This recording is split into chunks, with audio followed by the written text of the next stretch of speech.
A bomb went off in Kabul today at a crowded wedding reception. There are reports that dozens of people were killed. There was no immediate claim of responsibility.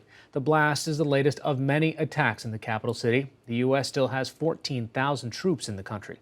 Yesterday afternoon, at his New Jersey golf club, President Trump met with his national security team to discuss ongoing negotiations with the Taliban and the possible withdrawal of U.S. troops. Those peace talks with the Taliban ended last Monday with no deal. Joining me now for more on the 18-year-long U.S. war is Kathy Gannon, senior correspondent for Pakistan and Afghanistan at the Associated Press. Thanks for joining us. Now, how close are we to having an agreement where U.S. troops would be withdrawing? I think quite close.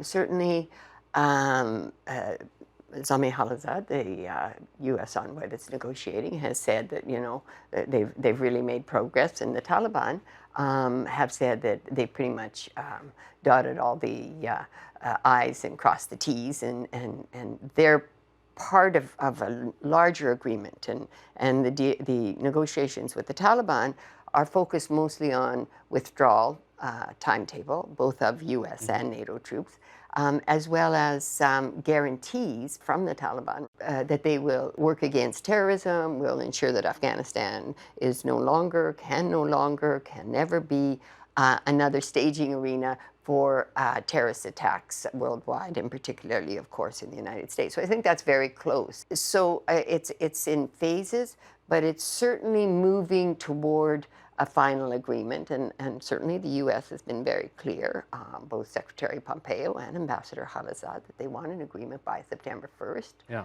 Presidential elections are scheduled for the 28th.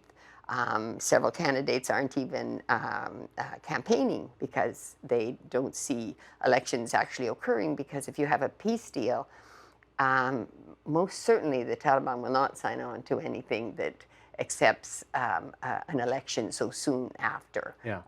There's a lot of things that will be part of negotiations. What happens with the militias that are heavily armed inside Kabul and elsewhere associated with government officials? Yeah. What happens with the Taliban fighters? What about the role of women? Constitution.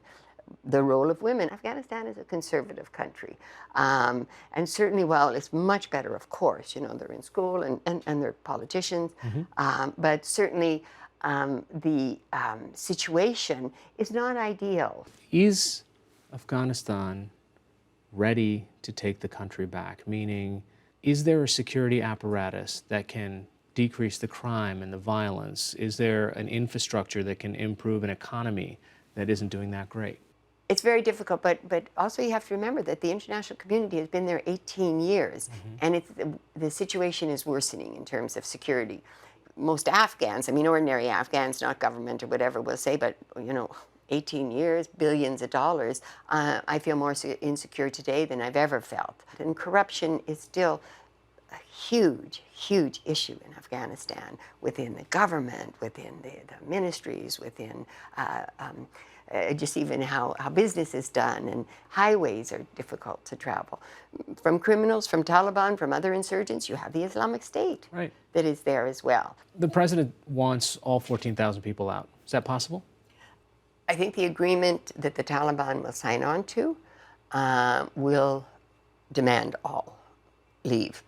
It is hard to imagine that they will not leave behind military personnel and intelligence personnel who can continue to battle the Islamic State, to ensure, because the main concern for the United States, and understandably, is that its security is guaranteed.